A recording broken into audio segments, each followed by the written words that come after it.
Good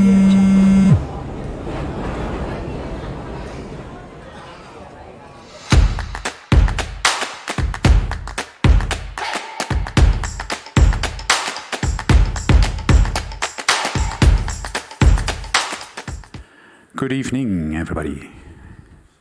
Thank you for coming. Wonderful to see you here. Welcome to Studium Generale Maastricht. My name is Jaap Jansen and I'm program maker at Studium Generale. Is there something wrong with our democracies of today? When you look at the rise of autocracies, one might think so. And even the US, which is one of the oldest modern democracies in the world, seems to be heading that way. And today, one day after the German elections, we are going to talk about democracy. And it's a sincere pleasure to introduce our guest speaker to you, and that's Lisa Herzog. And I thank you, Lisa Herzog, and I thank you for coming to Maastricht because you came all the way from Groningen, at least from the Ruhrgebiet, but Groningen-Maastricht is almost the longest distance one can travel in the Netherlands. So that's I'm really very happy to have you here. And Lisa Herzog will talk about the complex relation between economy, knowledge, and democracy. And this is very complex because democracy builds on the assumption of equality, but also needs the authority of the expert, of expertise. And it also needs, of course, a market that is functioning okay. Lisa Herzog is a professor in political philosophy at the University of Groningen. She is director of the Center for Philosophy, Politics and Economics. She is dean of the Faculty of Philosophy, also in Groningen, as of January 2023.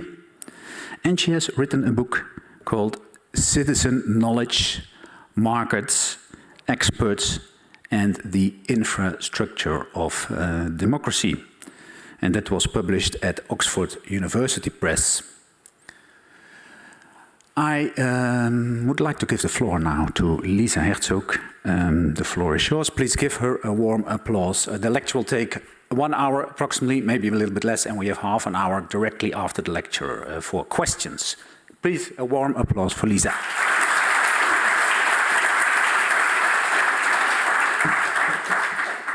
Thank you very much for this warm introduction, and thank you all for being here on such a wet February evening to talk about democracy.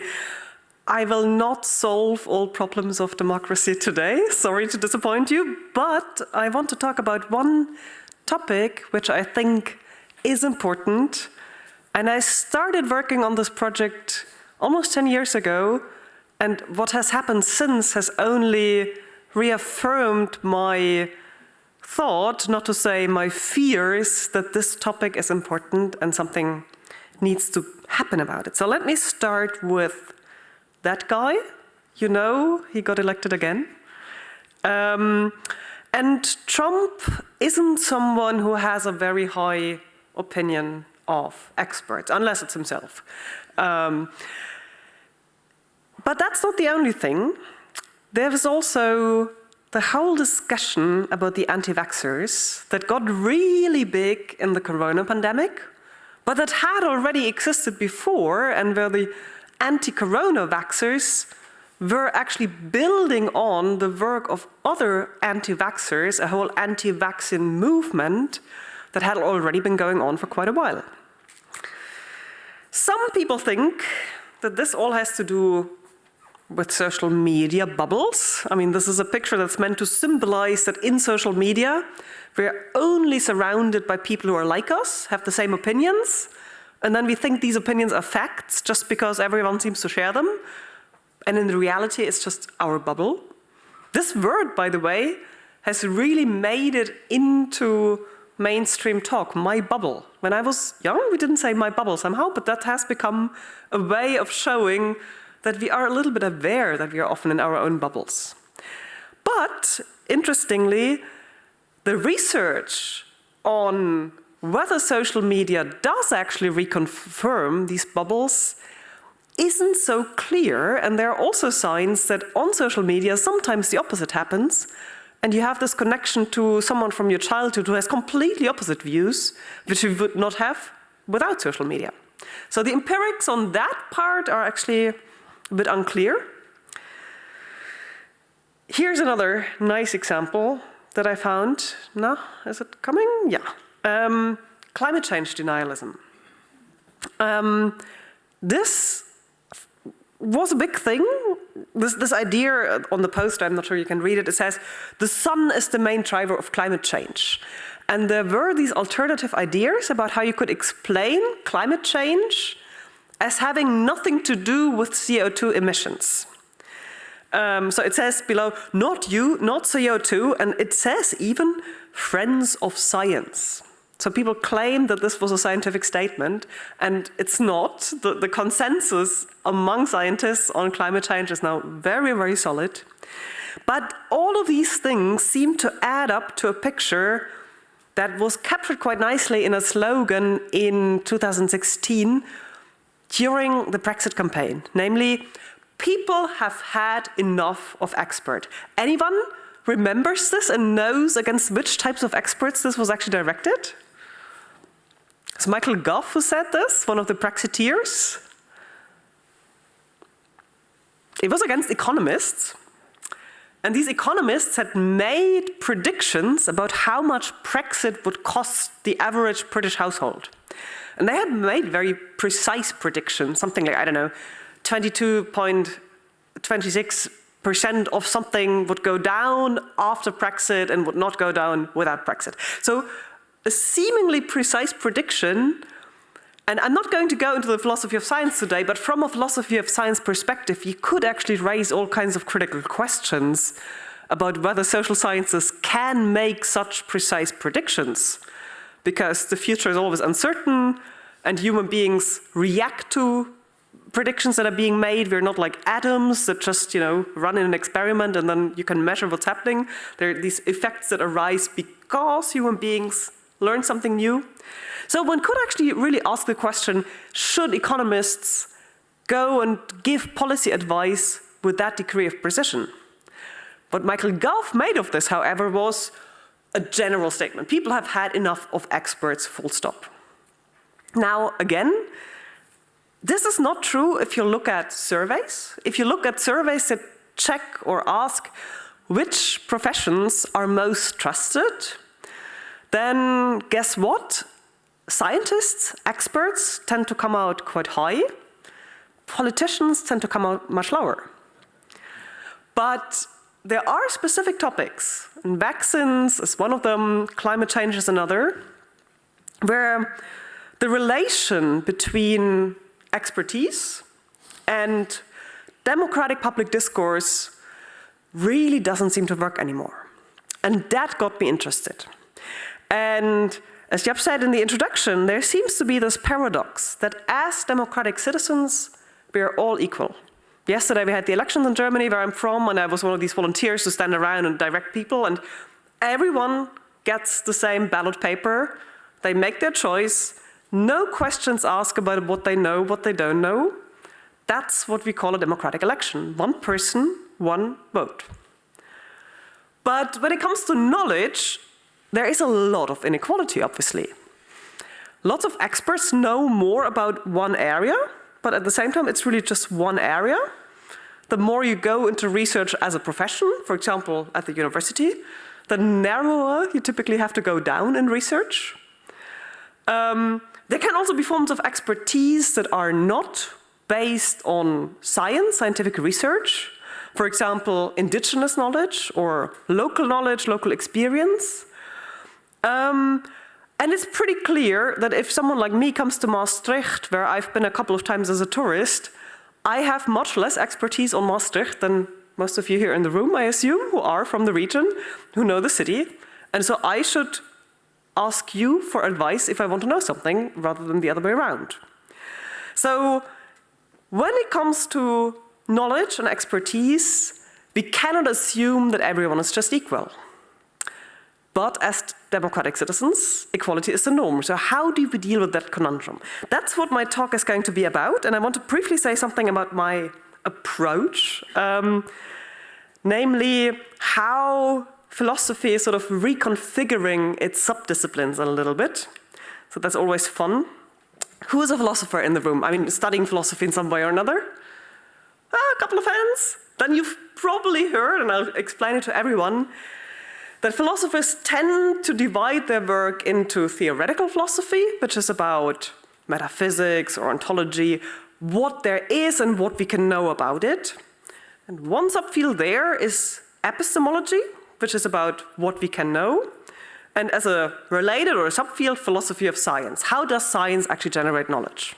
Very roughly, that's the side of theoretical philosophy. And then you have practical philosophy. This goes back at least to Immanuel Kant. Some people would argue it goes back to Aristotle and Plato. And there's also then some other fields, but I'm focusing on these two here. Practical philosophy is about what we should do, how we should live, how we should behave. And there you have another division into political philosophy, which is about how we should live as a society, or political theory, if you come more from political science into theory. And then moral philosophy in the sense of how the individual should live.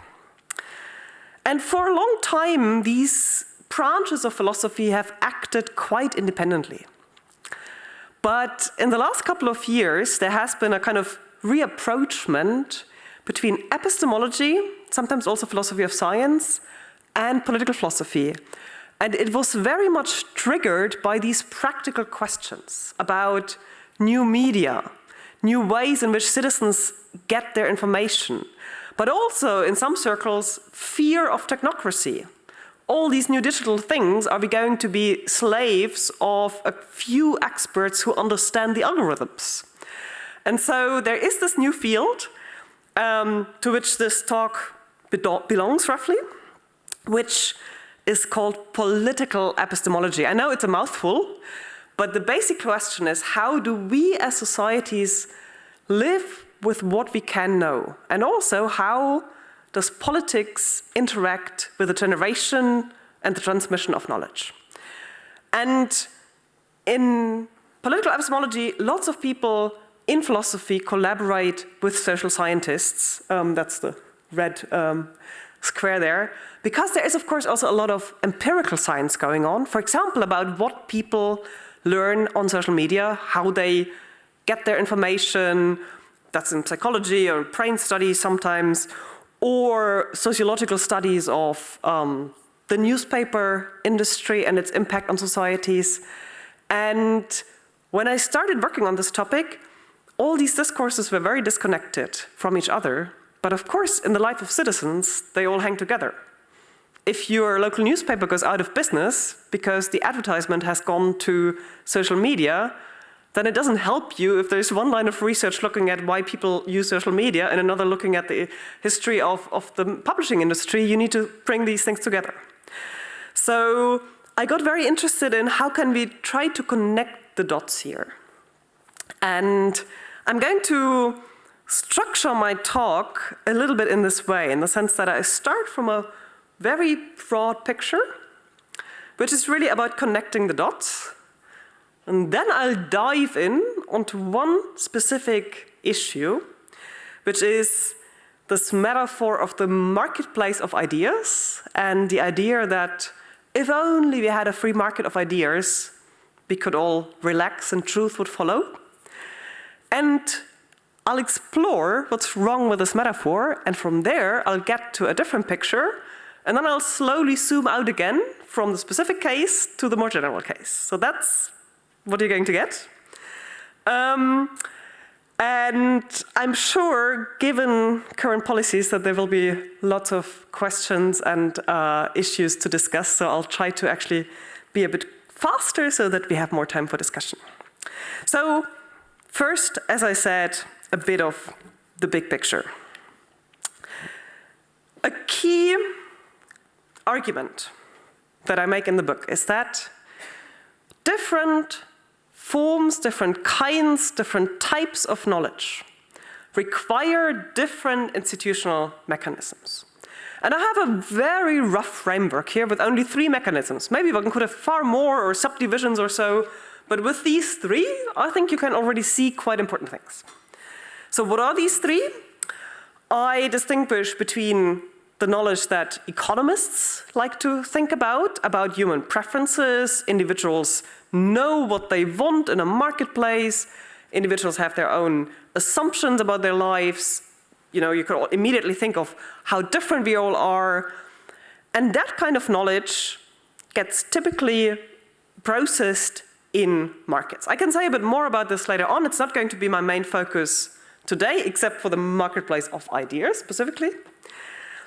But it's the kind of knowledge which would be about, okay, if I did a survey with all of you, would you prefer strawberry ice cream or chocolate ice cream or so? And in a market, people offer different types of ice cream and everyone goes there, and then the knowledge gets miraculously translated into prices, supply and demand, and that can sometimes function relatively well.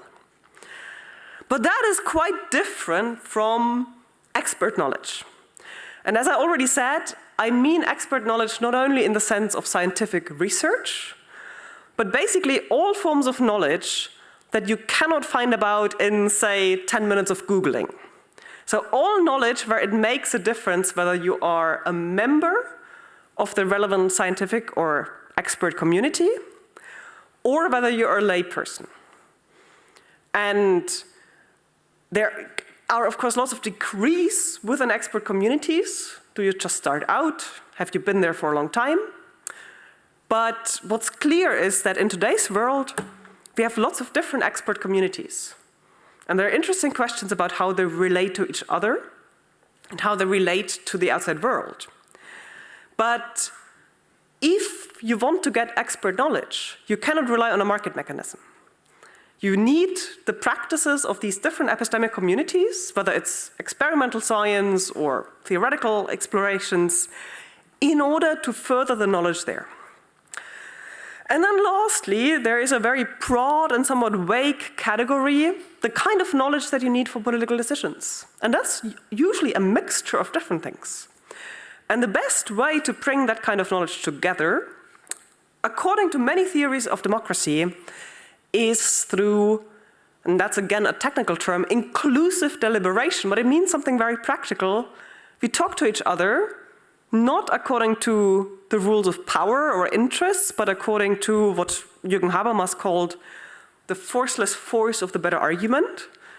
We listen, we try to understand, we try to find solutions, compromises, and we want to make this deliberation inclusive in the sense that as many different perspectives and views and forms of knowledge as possible and as is appropriate for a given decision can be heard. Now, what happened over the last 50 years or so started in the 1980s. The ideas were earlier, but in the 1980s it started really to become politics, was that the model of a market as the perfect mechanism for dealing with knowledge in a complex modern society was really expanded and was applied more and more also to institutions that should actually follow a different logic. Just very briefly, 2 examples. Expert knowledge was often seen from an economic perspective, or because you didn't really have markets and expert knowledge, you started to create indicators that would function a little bit like prices and sort of indicate which are the, say, most cited or otherwise most visible forms. And the assumption was that this would somehow bring more efficiency to these areas. It hasn't, but that's another story. And even how we see democracy has been shaped by so-called economic theories of democracy, where the question of which party you vote for gets treated the same way as the question, which type of ice cream do you choose? And people use the same modeling tools, the same assumptions to understand how people behave in markets and how people behave as citizens. And this has become so widespread that lots of people use these theories without even thinking about it. And there are lots of metaphors about politics that are coming from the economic realm without questions being asked about, well, is that actually the right way for thinking about politics? Or do we need a different model? For example, it's also known from empirical research that many people don't just vote according to their own preferences, but according to what they think is good for their country. Now, of course, that's still their own perspective, but it's different from saying, I prefer chocolate ice cream over strawberry ice cream. It's more like, what kind of future do I want for my country? And then you are in a completely different mode of operation, a different logic, you could say. So deliberation and political behavior really cannot be reduced to market behavior. Maybe there is some application, some specific questions where you can see certain things, but in my view, it cannot be the full model.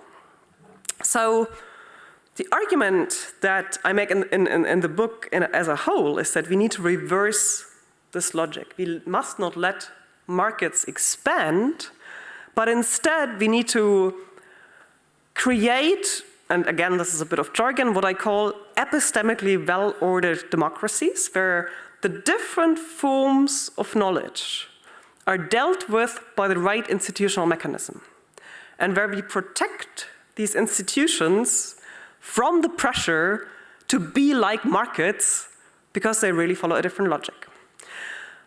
That's the big picture argument, but because I cannot go into all the details here in about 45 minutes or so, I thought I would focus on this one specific argument on the marketplace of ideas, go into some depth here, and then return to this picture of what it would actually mean to have epistemically well-ordered democracies.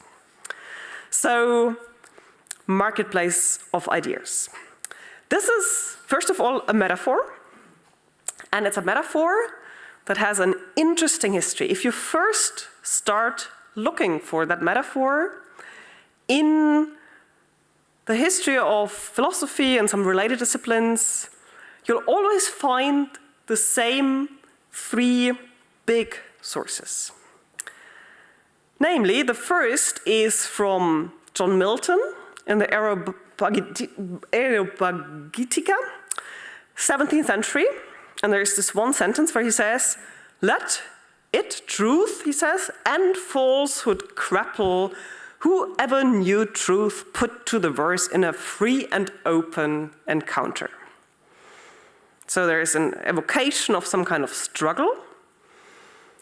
And that's often quoted as one of the origins of this idea marketplace of ideas. And the message is taken to be, let ideas just be exchanged freely without any need for oversight, any need for censorship at the time, and truth and falsehood will grapple on their own, truth will win. And at the time, Milton wrote this against censorship of books. And of course, from today's perspective, when we hear censorship, we all get a bit worried. So people tend to have a lot of sympathy for that idea, free marketplace of ideas.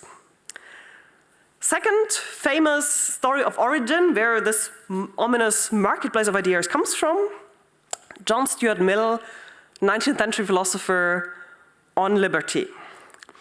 And he writes that all opinions, even those that are clearly wrong, should be left uncensored. So there's again a direction against the government, because, and that's then the quote, the collision with error leads to, quote again, the clearer perception and livelier impression of truth.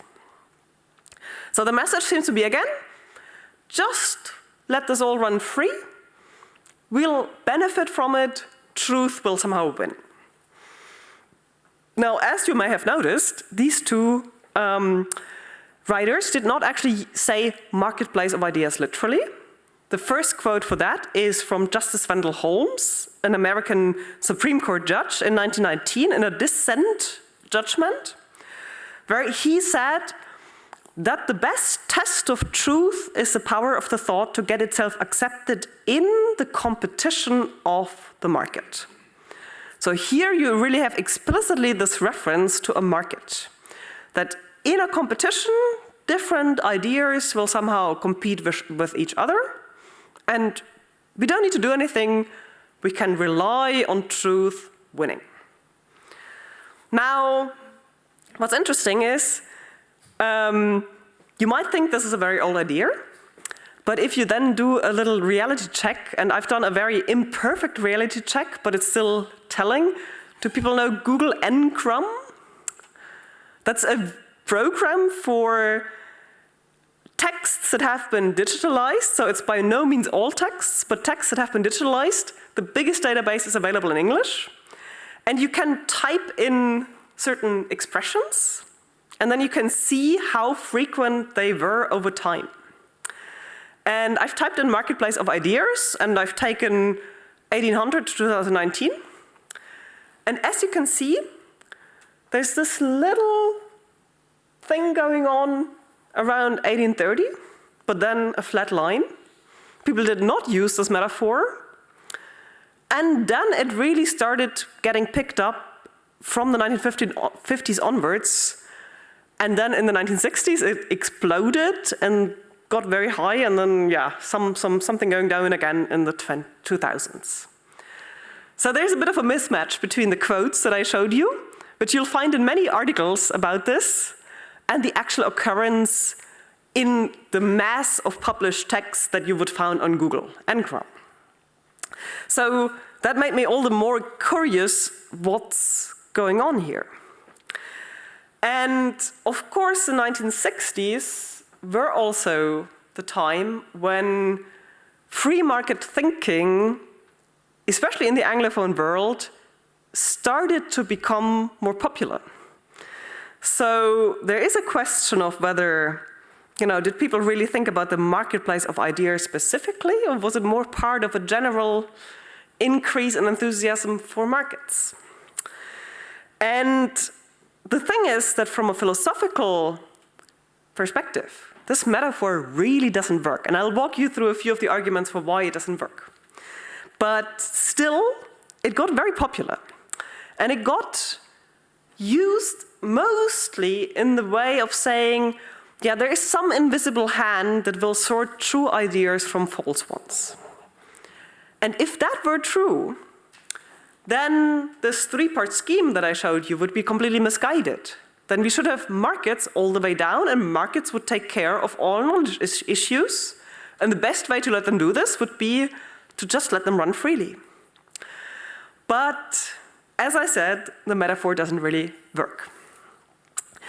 A first question to raise is, what is actually being traded? And when you think about it, ideas, what are ideas? Ideas are not separate items. Ideas typically hang together with other ideas.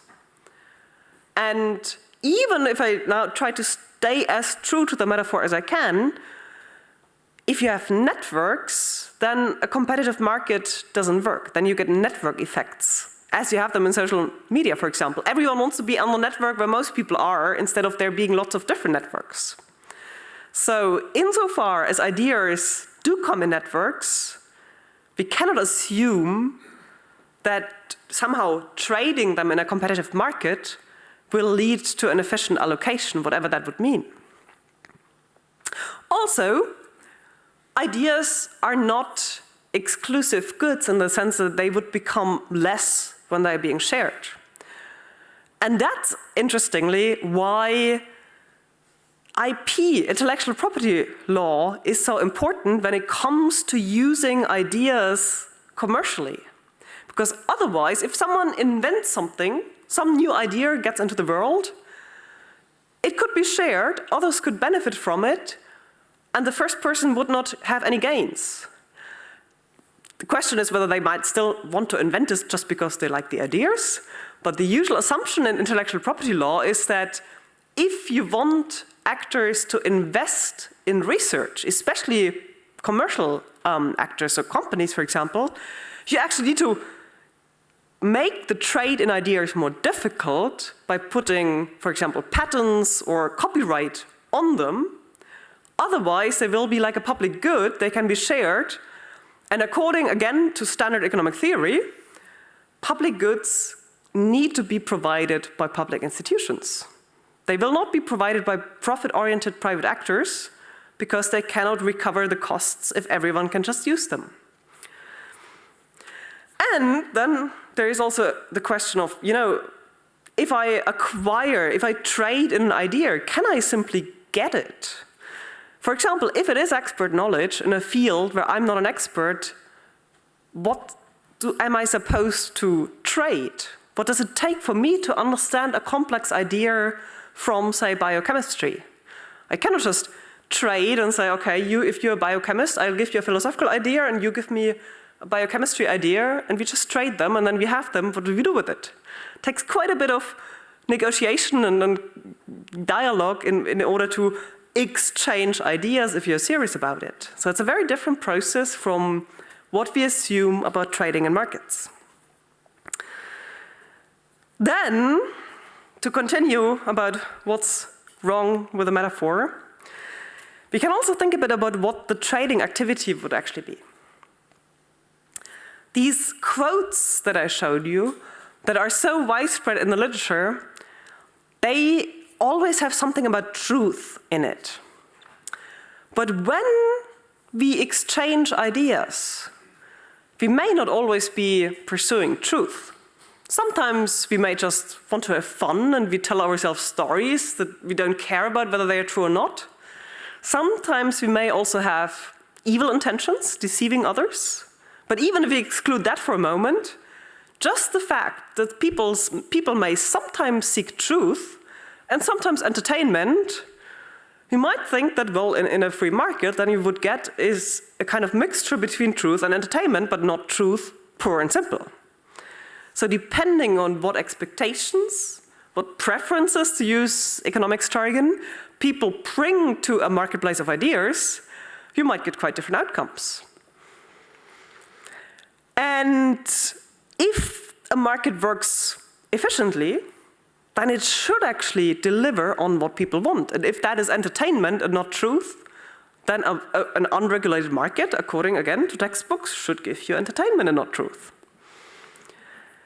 But there's another element here which I find quite interesting, namely that even if you assume that somehow we can trade or exchange ideas, this picture seems to presuppose also that people are quite willing to let go of certain ideas. So in the earlier quotes, there was always some falsehood that would somehow lose out. But, and here I'm drawing on empirical research from psychology, that's not how people often deal with ideas. They're what researchers call identity-constitutive ideas, which are deeply tied to how people think about who they are, where they stand in life, what group they belong to. And there has been research looking at people in a brain scanner who were confronted with facts or suggestions that would contradict their so-called deep convictions. And the part in their brain that lightened up was the same as the one that is responsible for pain. So if you are attacked on something that really matters to you, and someone comes along and says, no, the scientific consensus is something else, then this can really be painful to you. And in that sense, the idea that we could simply trade with ideas by simply letting them go, that seems psychologically quite naive. If you think about what it takes, for example, to convert someone from, say, an atheistic worldview to a religious worldview or vice versa, that's usually not happening just in some kind of transaction. That takes years and many conversations and probably some kinds of personal experiences. So letting go of ideas is not something that just happens as if we were just trading away certain goods. Now, even if you could say, okay, all these ideas are maybe challenges, maybe we need to optimize this marketplace a little bit, but let's assume we can still trade. Here's the final and most fundamental flaw of this metaphor. What a market does, if it functions well, is to allocate different things to different people. Textbook example of economics again.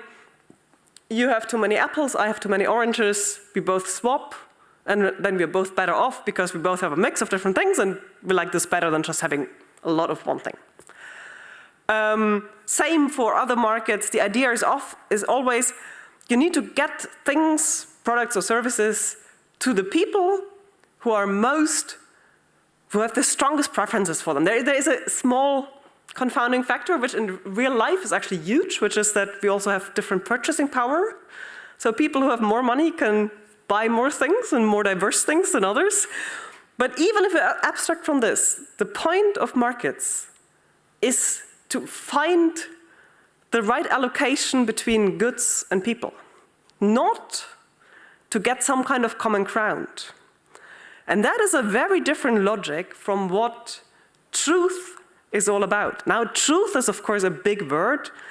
Some philosophers have completely stopped even using the term truth because it seems so metaphysically laden and difficult, and you'd hear things like, oh, in the name of truth, huge crimes have been committed. But we can think about truth in a more kind of modest, pragmatic way about certain facts that we can agree on, even if we come from different perspectives that have maybe been, tested with different methods. This is all about finding common ground, not about different people getting different views that fit them best. So when you think, for example, about what the International Panel on Climate Change does, they look at lots of different studies and they try to estimate, okay, what's the common ground there? What's the consensus that everyone can agree on based on all these different methods? Not how can every expert get whatever they like best? And in that sense, trading in markets is really something very different from trying to arrive at the truth. Now, here comes an interesting bit of intellectual history. I said at the beginning that these quotes that I've shown you are very often used when people write about the marketplace of ideas. But when you go back and read around these quotes and how they are being used in the text, you see that these historical authors actually did not write about marketplaces.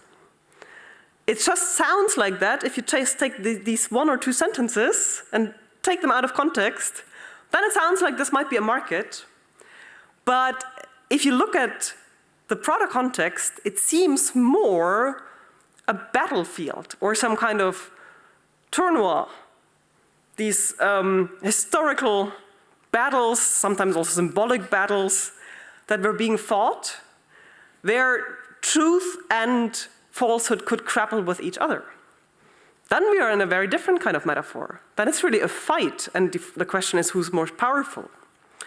And in the Milton text, you even find an explicit rejection of the marketplace idea. So he writes, truth and understanding are not such wares as to be monopolized and traded in by tickets and statutes and standards. We must not think to make a staple commodity of all the knowledge in the land, to mark and license it like our broadcloth and our wool packs. So there is a real question about what actually explains this popularity of the marketplace of ideas metaphor, if historically it was actually something quite different. My hypothesis is that it fitted very well into a general narrative about the enthusiasm for markets and how free markets can do so many things, which has to be seen really very much in the Cold War context, where the world was, at least in the imagination of the West, divided into the free enterprise system in the West, where you had free markets and all kinds of other freedoms, and then planned economies and totalitarian systems in the Soviet bloc.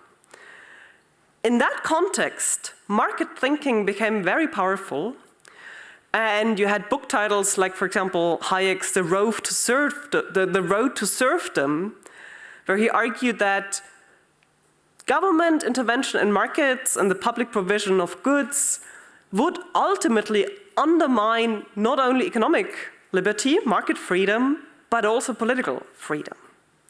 So from the 1930s, 40s onwards, you had a group of economists. I mean, people sometimes use the term neoliberalism, but that has become such a battle cry that I think it has become a little bit useless. But some people talk about the Chicago School of Economics. Austrian economics was a tradition that was very powerful, where thinkers, Hayek, Milton Friedman, lots of others, really popularized the idea that markets without regulation function best. And in the wave of that popularization, the marketplace of ideas probably also gained popularity. And if this all seems to be very abstract and philosophical, then think about the mood and sort of the zeitgeist when the internet first came about. The idea was very much, now everyone can talk, now everyone can participate. This is the democratization of media. And this was very much the idea that this will be beneficial for society. Communication without regulation will all benefit from that. That in the 2000s, when the internet began, this was really very much the spirit, and the underlying ideas are what I just described. So now I'm doing a little bit the turning point, and I'll start again from this marketplace of ideas metaphor to get through a different picture of how to think about knowledge and democracy. So if we first think a bit more about this war metaphor. Some criticisms that people have made here is that if you talk about a war, that sounds really extremely aggressive. Sometimes in argumentation theory, you would find people talking about win-lose and lots of very aggressive metaphors that seem to be in tension with the fact that the exchange of ideas is all about mutual benefits. So that seemed to be maybe not quite the right direction. Interestingly, Mill, the 19th century philosopher, also didn't seem to want to go into this very aggressive direction of war. He talked about fair play. And he has one quote where he speaks about a chance of fair play to all sides of the truth. And he advises everyone to study the adversary case with, quote, great care. So that's not the world of ideas that are about total annihilation of your opponent. That seems to be more a kind of sportsmanship where it's ideas that are sent into the game, and if you have certain ideas that you send into the game, you need to behave carefully, you need to listen to your opponent and so on, and then you let the ideas fight out what's going to happen. And the question, if you take this thought further, the question becomes, well, how do individuals actually have to behave then for this battle of ideas or sports competition of ideas to go well? And in Mill, we seem to get the sense that you need to obey the rules of the game, fair play. Otherwise, you will not get to the truth. And that also means that certain strategic maneuvers are not allowed. You need to play fairly and make sure that the game goes in the right direction. And that's very different from trying to win at all costs, as people might also do in certain discourses. And so I find it quite interesting to think about exchanges of ideas through a different set of metaphors. Not markets, but different types of sports. Because what that does is that it introduces the kind of plurality that takes place, in my view, in the realm of ideas, and that we also have in the area of sports. You would never evaluate football players according to the beauty rules of ballet dancing. That's different kinds of sports. And in the same way, different fields of ideas have different logic. Some are about entertainment, others are about finding the truth, and the rules can be very, very different. And interestingly, those areas or those institutions in our societies where the discourse is really trying to get as close to the truth as possible tend to be the ones where the protocols are extremely strict about how the discourse is to be led. Think about the way in which evidence is admitted in court, what you can and cannot do, and the order in which you proceed. The judge wants to get to the truth, and in order to do this, there are very strict rules about what the different parties can say, what kind of experts they can invite into the court proceedings, and so on. Same for scientific research. So it almost seems like we are in the opposite, not just abolish all rules and that gets you to truth, but more, if you want to get to truth, you need to be very careful about how the rules of the game are designed.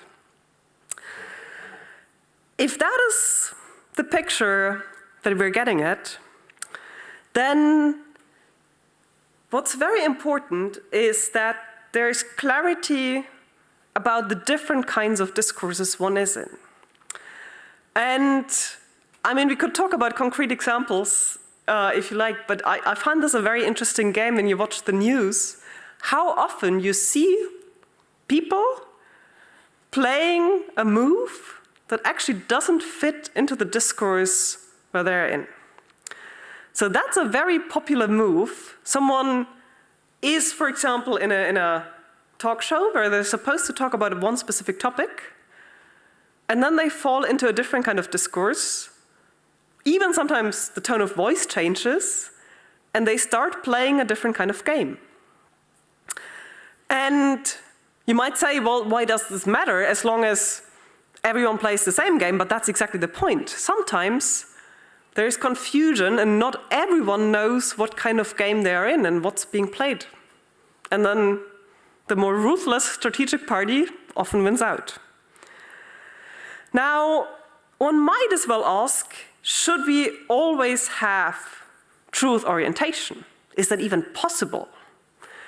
And I think not all circumstances need to be such that the aim is to get at the truth. There are lots of exchanges where it's about our feelings or it's about having fun.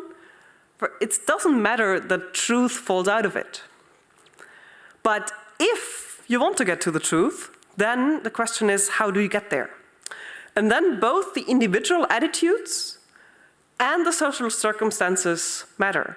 For these individual attitudes, philosophers sometimes use the term epistemic virtues, so virtues directed to knowledge. And the question then becomes, what makes you a good contributor to a search for knowledge? And the social circumstances also concern questions such as, for example, what does it cost you if you lose an argument? Because if you really want the discourse to be truth-oriented, then you also want people to be able and willing to say, okay, I lost this argument, the other side was right. But if they then, for example, also lose their job, then they might not be so willing to give up their position. So if you want a discourse to be oriented towards the truth, you also need to ask, okay, are we setting it up in the right way? And the last question here, and this is in a way the hardest, is do we need certain regulation? And if so, what form does it take? Now, I don't mean censorship here, but I do mean things like, for example, the rules of how you present evidence in scientific discourse. That you don't leave out all the data points that don't fit your theory. That's bad science, and that's not conducive to truth. And what's interesting is that these forms of regulation often encounter a specific tension, namely that on the one hand, you want the system to have a certain quality. For example, to lead to truth, maybe some other features as well. But that can be in tension with individual rights. And these rights, for example, the right to free speech, are often taken to be very strong and to have also independent justifications. There are many reasons for why you might want to have a society with freedom of speech. But freedom of speech still doesn't mean that when you are in a court, for example, you can just say whatever you want. Sometimes you have to swear an oath to say that, okay, I'm now giving testimony and I'm going to do so truthfully.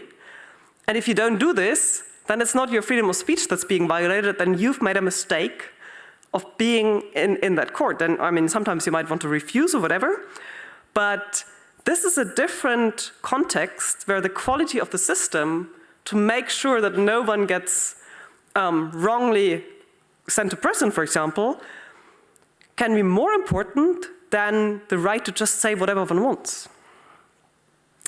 Now, these different regulations, again, and this is again the metaphor of the different kinds of sports, need to weigh different values in different contexts. And it's, in my view, also okay to have these different contexts. But you need to know what's at stake there. The right to free speech in the US context, for example, is extremely strong. In European countries, protection from insults is much stronger. And this is a question of values. What do we value as a society and how do we deal with this? If you just say marketplace of ideas, you're absolutizing one of these values, not taking into account the other. And in that sense, you need to ask, what are the underlying values here? Now, another distinction that I think in today's world is extremely important, but not all legal systems draw that distinction, is between speech of human beings or speech by corporations. Human beings are citizens. They should have greater rights than profit-oriented entities that want to advertise their goods and where the right to free speech should not be used to allow for false and misleading advertisement.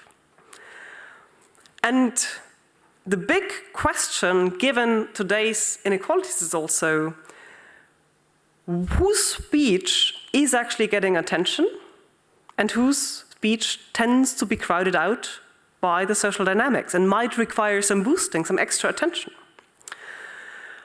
And for making all these value judgments, it's extremely important to distinguish whether something is a truth-conducive context or not. I think it's probably okay that there are parts of the internet where people can say all kinds of things and we don't care about the truth of it.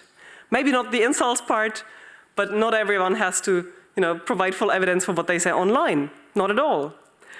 But here's an example for how this can also go wrong.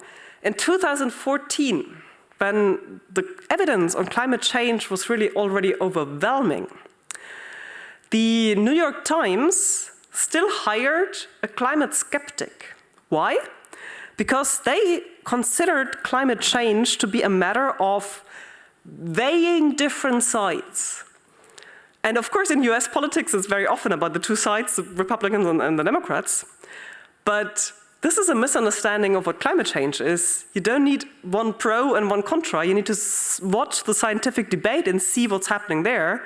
It's not a pro-contra thing. And this idea of fair balance that is often applied to political reporting, and rightly so, doesn't make sense when you want to report about climate change or other expert matters. Now, I'm getting to the last part, sort of zooming out again from this particular question of freedom of speech versus regulation to the bigger idea. And this is the slide I had already shown about epistemically well-ordered societies. Now, I haven't given you very concrete rules for what I think, how should we regulate this discourse or that discourse. I think this should be a matter of political discussion, but I think there are lots of discourses where we would all agree that they do need to be regulated in a certain way. And if you accept that, then you're no longer in the marketplace of ideas model, then you are in what I would call this ideal of epistemically well-ordered democracies, where knowledge is dealt with in the right way according to which mechanism it needs to fall into. And another term, or another metaphor, this is a lot about metaphors today, is that these different knowledge institutions are infrastructures for democratic discourse. So in the last couple of minutes, I'm going to talk about this infrastructure model of democracy. The basic idea is that the provision of certain forms of knowledge is like the infrastructure of our countries. And what's so interesting about infrastructures is that you only notice them when they break down. They operate in the background, and once it doesn't work anymore, they get attention. And I think it's the same with lots of knowledge processes. For example, think about the many ways in which medical science gets translated into regulation for food that gets sold. Most of us don't read about this. It happens somewhere in the background, expert committees, and we only read about it when there's a scandal or there's a question of lobbying, distorting these things. When it's functioning well, it's sort of invisible. That's typical of infrastructures. That's why I'm using this metaphor. And often, the integration of expert knowledge into democratic deliberation and decision-making still functions in this way. And often we don't see how much expert knowledge is actually already being processed. And of course, the experts then have a responsibility to provide this knowledge in ways that are as unbiased as possible. I can say more about biases if you want. There are some very interesting historical examples of how the composition of research teams can bias the outcomes. But the responsibility as an ideal would be, well, try to be as unbiased as possible. And typically, when these processes go well, you have a joint management of the interfaces between the different forms of expertise and between the expert communities and society. Very often this functions with joint committees. You also have something like science communication, science journalists, experts who can mediate between, say, university research and public institutions. And ideally, both sides take joint responsibility for this. And this could be a whole lecture of its own, but I'll just leave it at this short remark here. These groups then also need to take joint responsibility against distorting forces. Sometimes you have commercial interests coming in, sometimes you have ideological forces like the anti-vaxxers coming in, and the question then becomes, how can the expert communities and society at large collaborate to protect these interfaces from distortions? And that one interesting phenomenon in this context is that often the interfaces are the most vulnerable pieces, and they are where ideological or commercial interests can come in. And there, you see that there is also a relation between the democratic use of knowledge and research ethics and scientific integrity. Because violations of research ethics are exactly how wrong forms of knowledge can get into decision-making, and that can then lead to citizens saying, oh, but the experts know nothing. So responsible conduct of research is extremely important. Now, last point. There is a lot of discussion out there that discusses these questions but focuses only on the academic world on the one side and then the public in a very wide sense on the other. But the knowledge infrastructures of our societies are much broader. There is a whole discussion in pedagogy about what people there call schools for democracy. What kind of school education, what kind of skills should people actually acquire at schools such that they can later on become good audiences for expert knowledge? Not blindly trusting them, but critically evaluating, but not in the kind of people have had enough of expert rejection. There is also a huge question, and again, this is a discussion in journalism studies, about what kind of media system actually fulfills the functions that a democracy needs? What is it that democracy wants from the media, not just what kind of media happen to be out there, and then we see that they don't quite align with what democracy needs. And there are big questions, and if you're interested, I can say a bit more later on about how to deal with this new phenomenon of social media. Some people say we should actually call them asocial or even anti-social media because they're not social. I think this is a bit exaggerated. Other people say we shouldn't call them media because they're not media in the classical sense, there's something else. So this is an interesting question, but my general line would be, we need to understand them according to the logic of what democracy needs, not just according to some misguided metaphor of free market thinking. I couldn't resist, so I've just put this in very briefly. There is also a question about what it takes for democracy to defend itself against those who don't play by the rules. And that is a very complicated topic, because once you start asking that question, it can also be abused and can be turned against all kinds of people. But I think we need to ask ourselves this question in the age of populism that we live in. What should we do if some people are not playing fairly, epistemically speaking?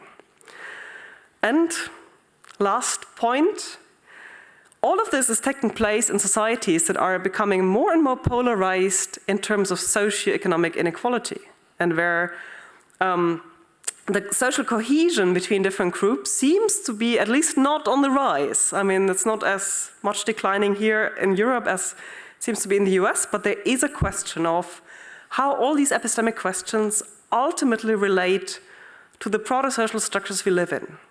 Because in a society with divided labor, this question of whom citizens trust is crucial for how knowledge from expert communities can make its way into democratic decision-making. And trust is a very volatile and vulnerable phenomenon. So this is just a last hint that I want to give, or maybe raise it as a question. In what kind of socioeconomic conditions do we think that democracy can best deal with these complicated, but necessarily complicated issues, because we have these complex knowledge landscapes and we need to deal with them?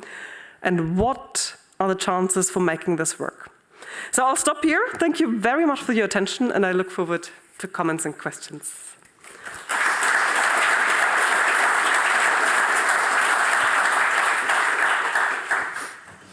Thank you for your excellent lecture, Lisa.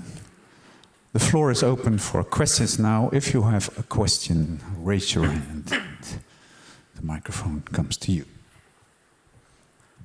Yeah, my question is about power. I really miss power in the sense that you think about it, discuss it. Experts are part of the elite. The elite has very different interests, needs than the rest of society. They use their expertise to control people, to own politics, to exclude debates they don't like, that are not in their interest.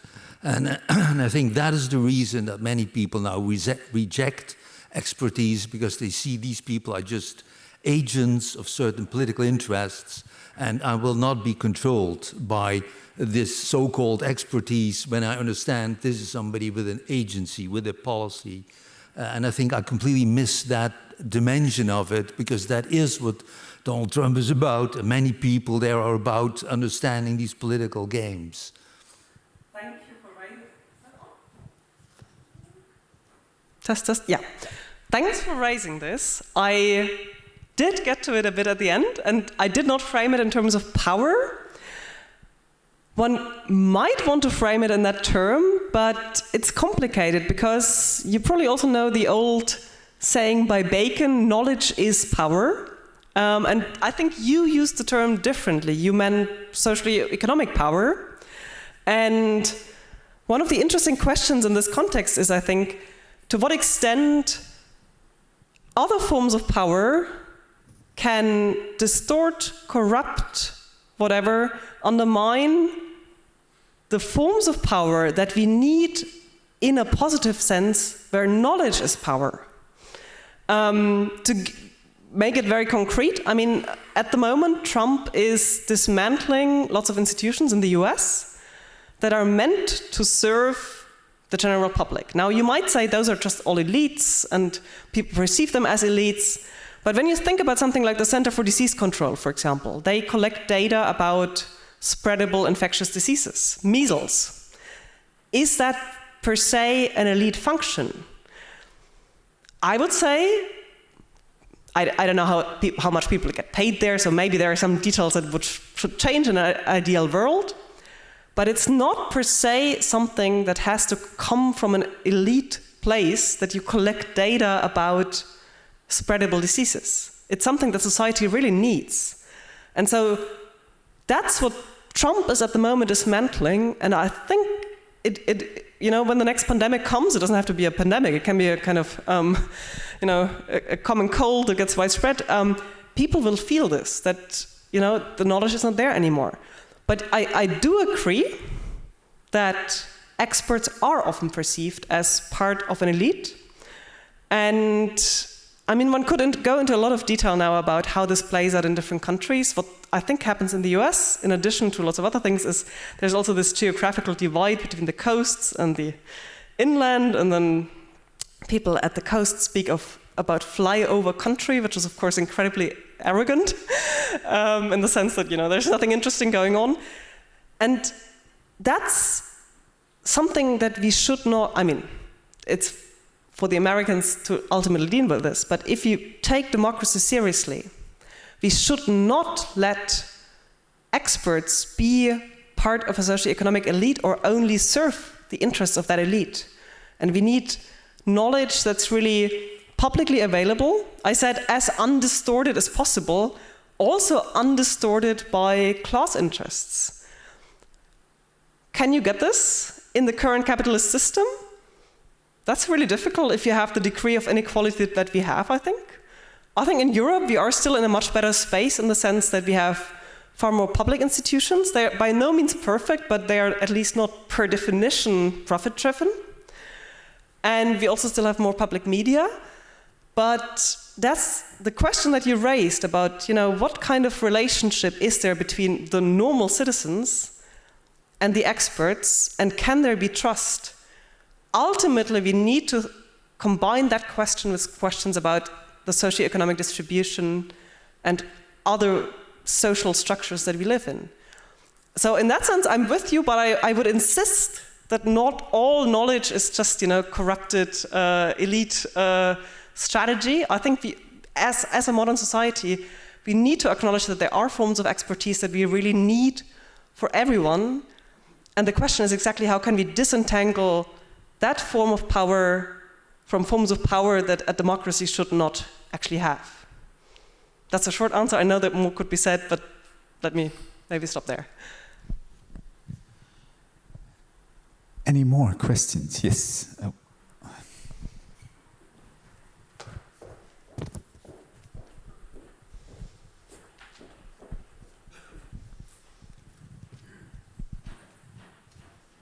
Thank you. Thank you very much for your presentation. Your arguments seem very compatible with epistocracies, a little more so than I would say with democracies even, or at least epistocratic models. But I can't tell. You're like, no. What are your views on epistocracy, especially given your position? Yeah, so epistocracy is a view in political theory or political science that says that we should have rule by the experts. So it's a kind of broader term than technocracy. And I think it's deeply misguided. So there are some authors, Jason Brennan has been very vocal in recent years, arguing for epistocracy with arguments such as people should do a test before they get to vote, or more competent voters should have double votes compared to others.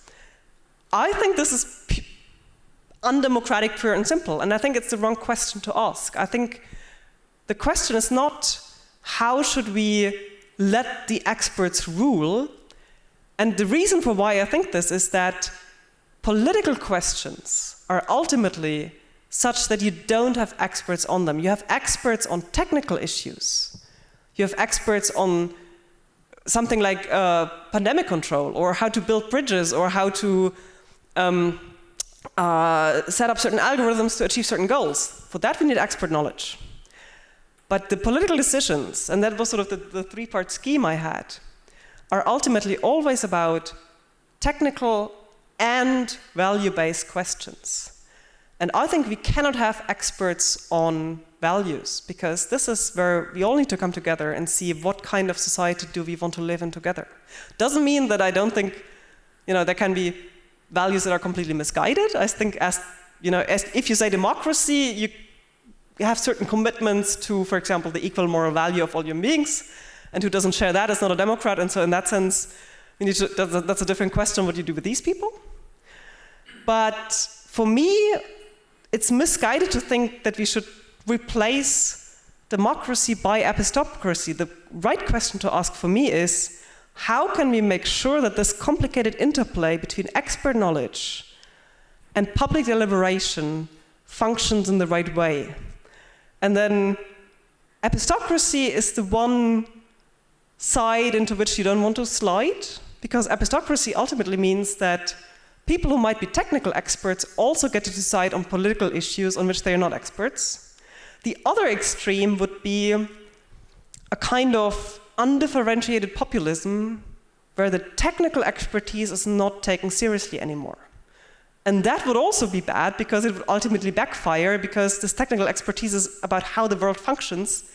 And if you have fantasies about how the world functions that don't really, hold truth, then we will, write the wrong policies. And so the question is, how can you manage that middle path where you do acknowledge the differential expertise, but don't give up the democratic commitments? That's my answer, roughly, to the Jason Branning camp.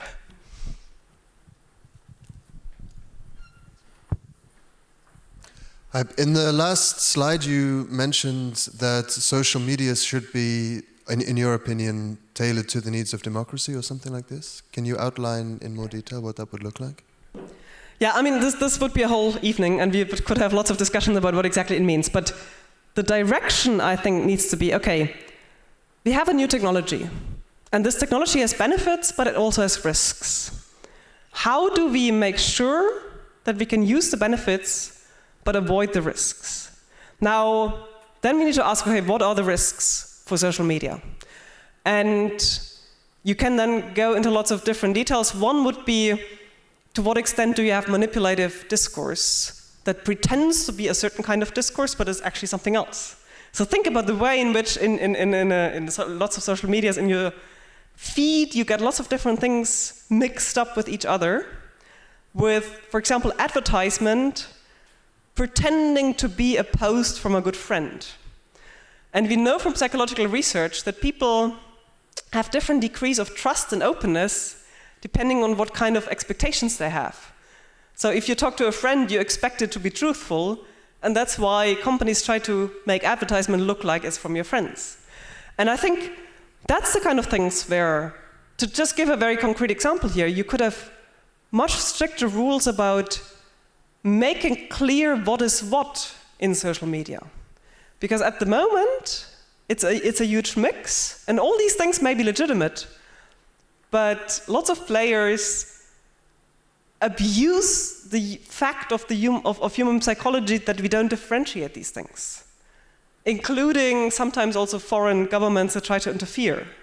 And there, I really don't see any reason to allow this on social media platforms. So the regulation of social media advertisement before elections, for example, that I think is completely justified, because that's a specific kind of discourse where you want the political parties from that country to present themselves, but you don't want foreign governments to interfere with that discourse. So that would be a concrete example of a risk that should be avoided through regulation. Now, next problem is, of course, these companies tend to be global companies. Many have a seat in the US. The US have very extreme free speech rights. So how do you do that? We're going to find out, because Australia now wants to ban lots of social media platforms for under 16-year-olds. I'm very curious how this will play out and how effective this will actually be. I'm not saying that I endorse this. I know not enough about whether that's a good strategy. That's not my empirical field of expertise. But it's going to be interesting to see, okay, can a democratically elected government stand up against these platform companies and say, look, we don't want you to do this. What is this going to do? How is this going to play out? So that's the kind of direction into which I would want to go there. And of course, powerful people having their own networks and determining the algorithms according to their own logic and still presenting this as an open marketplace of ideas, as is currently happening, that's the worst constellation you can have in this respect. Because, I mean, this is propaganda, ultimately, and not an open discourse, and that's not what democracies need. So, with regard to US public discourse, I currently don't know what to expect, but it's making me very pessimistic.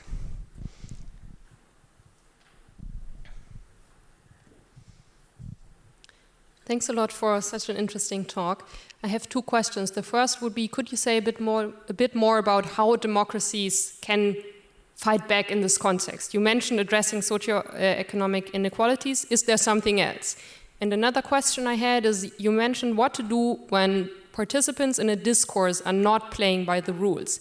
But I was wondering, what processes would you need to set the rules to start with, and how would this look like for different fields, and do we need such rules for all arenas where public conversations happen? Thank you. The first question is huge, because I think there are lots of things that should change in our democracies, but let me give you, again, just one direction for further thought.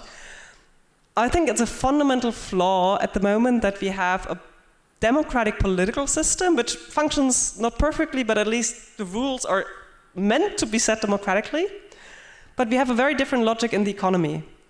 And lots of things that happen there and that people experience and that also make them distrust experts, as the person over there said earlier, have, I think, ultimately to do with experiences that they make in economic life, where they are being treated or they perceive others along lines that have really nothing to do with the idea that we are all fellow citizens and we govern our society together. So I got very interested in thinking about economic democracy, what that even means. People then often say, oh, is this all about socialism versus capitalism? I don't think these categories are helpful for today anymore. I think we need to, because people mean different things by these terms. But I think the basic question, okay, if you take democratic values as principle and then start to think about what does this actually mean for thinking about economic institutions, I find this a very interesting question, and I think ultimately that would also help stabilize democracy as a political system. Now, your other question was on what does it mean to have these different rules for different discourses and sort of to have a pluralism of fields. Let me give you a very simple example. Journalists in serious media that people read in the expectation that they are somehow truth-oriented and not distorted had a habit, I think it has stopped or at least went down a little bit, but for a while it was very popular in serious newspapers that these journalists would quote from social media a lot. And they would go for, oh, here's a very popular feed, so this must somehow express what people think. And I think this is one of these moments where different logics interfere in a problematic way. Because what people like on social media, they might like this for all kinds of reasons. They might think it was a funny wordplay, or they might think it somehow, there was something there that got their attention. That really doesn't mean that this is people's considered opinion. So journalists that are claiming that they report truthfully about something should be very careful when they draw on social media and make very clear what it is that they are actually reporting there.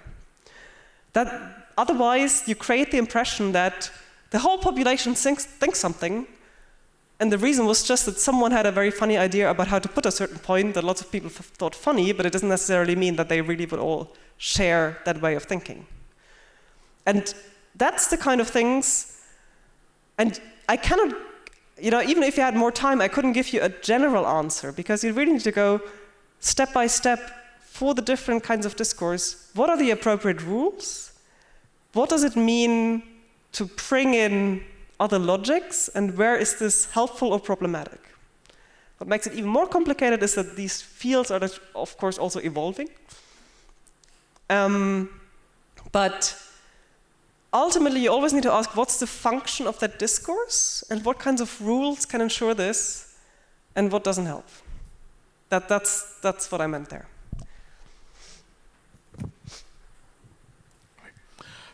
Hello. Well, the term I refer to is inclusive deliberation. Yeah. Yes, okay. I think a political debate should be inclusive deliberation, so it's a way I can understand it. But the problem to me is that mostly it's about exclusive deliberation. So you have mainstream media, yes, and they make the discussion really narrow, and that has an impact also on expert visions, because they also invite only experts which fit into the narrow range of discussion. And scientists who exist but do not fit in this narrow range are just not invited. I think that depends on what you mean by range, and we'd have to discuss in more detail what the criteria are. So I sometimes get emails from journalists saying, could you speak about Foucault in a certain radio documentary? And then I'm like, sorry, no, I'm not an expert on Foucault. It would be inappropriate to quote me there, because that's really not me. You need someone else. And I tried to give them the name of a colleague. So there are reasons for why media would draw on certain experts rather than others, but there can be good or bad reasons here. That I'm not an expert on Foucault is a good reason not to invite me speak on a program on Foucault. If, in contrast, the journalist wants to talk about a topic that is really my field of research, and they don't invite me because I'm a woman, that would be a bad reason. And this also, I mean, with women it's now getting better, but with regard to lots of other social demographic features, this is still a huge problem, that you have always a typical group that speaks and other groups are excluded. And those are just two very extreme examples of good or bad reasons for, who gets listened to. But I think one general problem we have is that people with more practical jobs have very little chance to participate in public discourse. Maybe you've heard the term diploma democracy.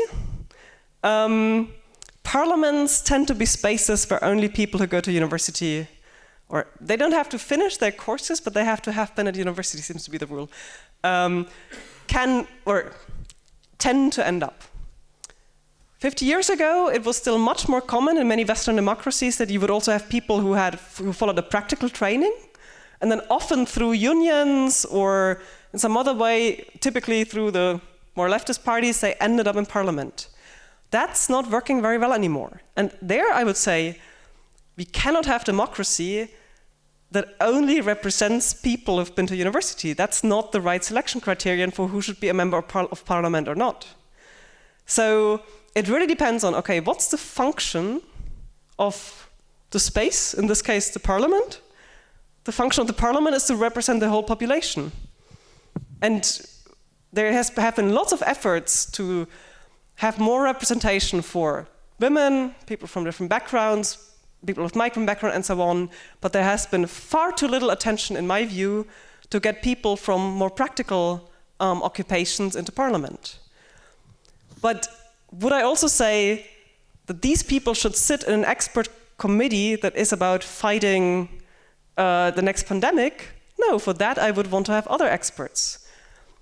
Last note, those experts don't necessarily all have to be academic experts. For example, in the pandemic, the corona pandemic, well, even among the many academic experts you could have chosen, they took the virologists and not the experts on child psychology, except in Sweden. It was a bit different there, interestingly.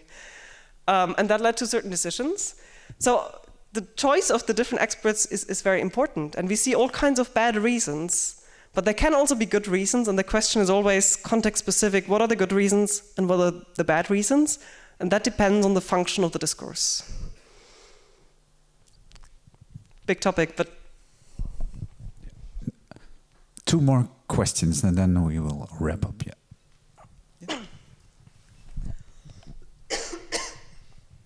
Thank you.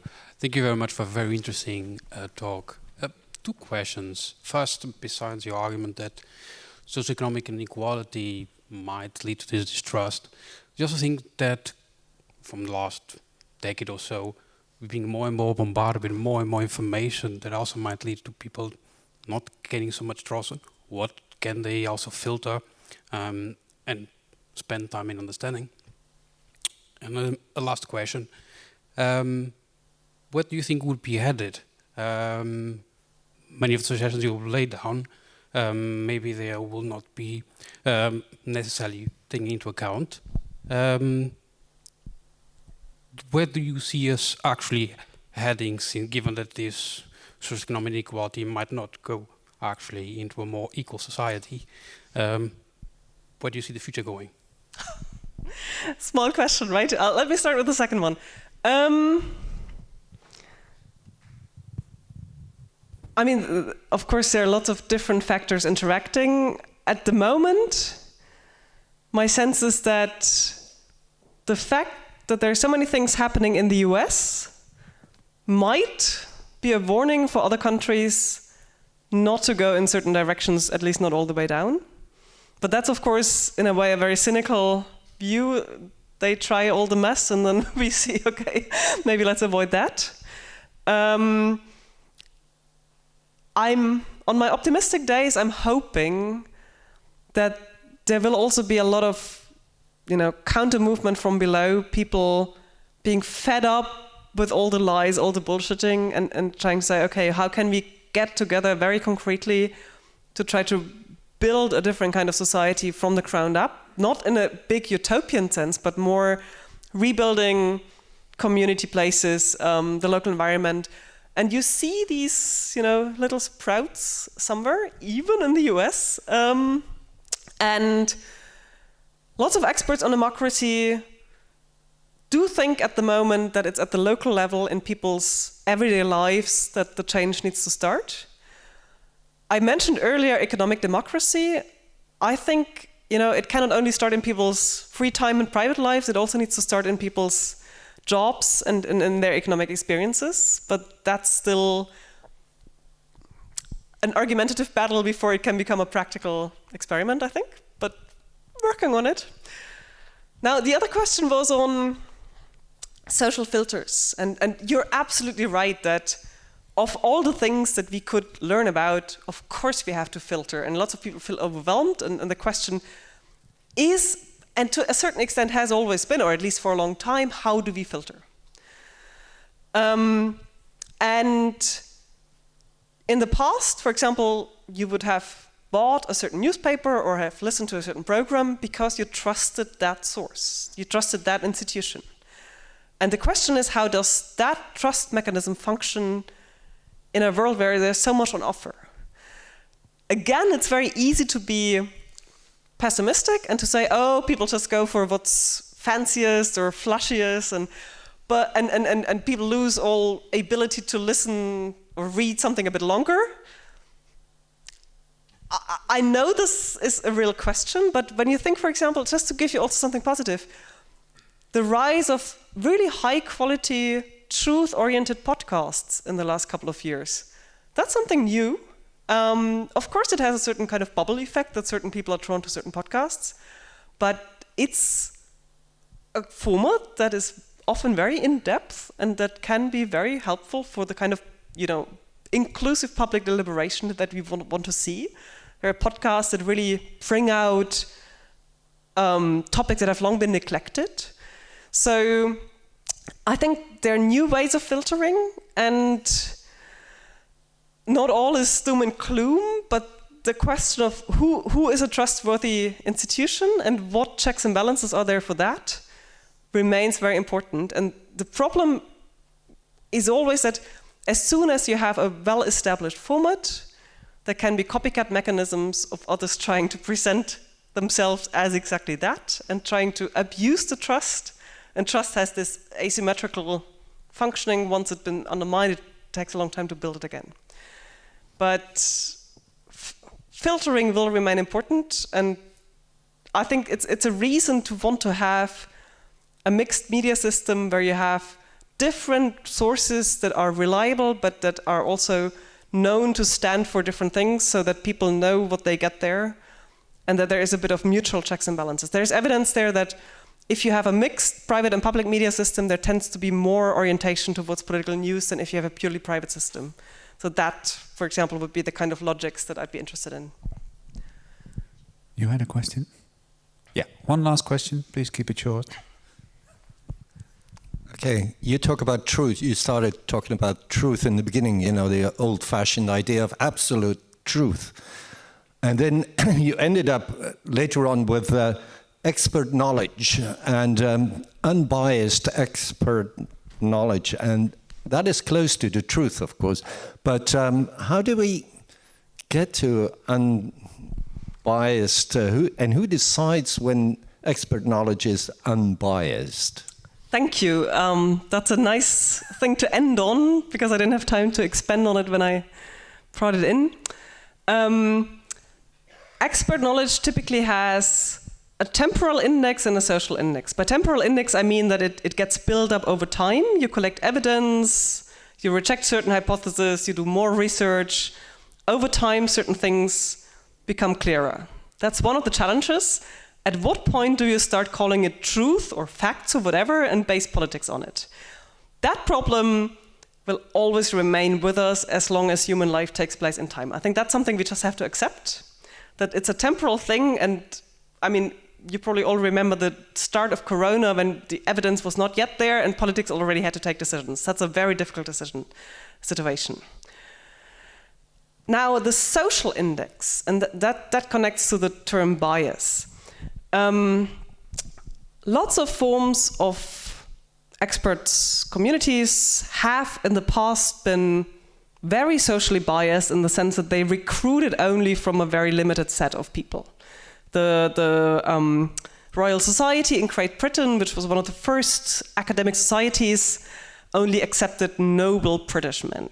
And the idea was, it was not just because they were elitists, it was also because the assumption was noble people could be trusted. So there was an honor code connected to it. Of course, from today's perspective, I'm speaking here as a female researcher. This is not what we want. And lots of forms of knowledge that have turned out to be biased, in retrospect, have been biased because the research was done only by people coming from a certain group in society. My favorite example is birdsong. I still learned at school that only male birds sing. Did you also learn this at school? No, it's not true.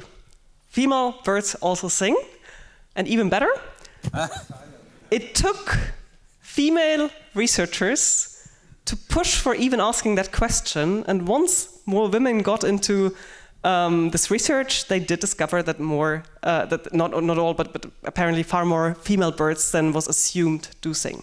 So that's a very kind of catchy example. One thing that is a huge problem at the moment is that science is so Western.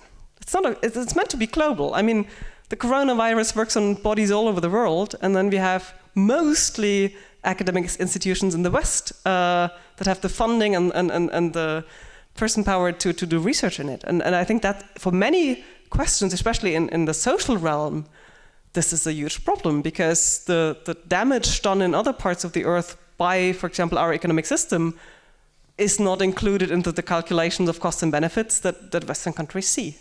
So I think there are many places where at the moment we already see that there is bias, but we don't, maybe, we see some directions what we could do, but we need to do much more to try to correct these biases, we will never know, that we have now arrived at an unbiased view.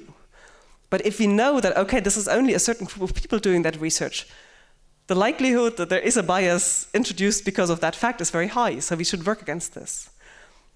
And that's a huge task in all expert communities, but academia in particular. Thank you. Okay. Yes.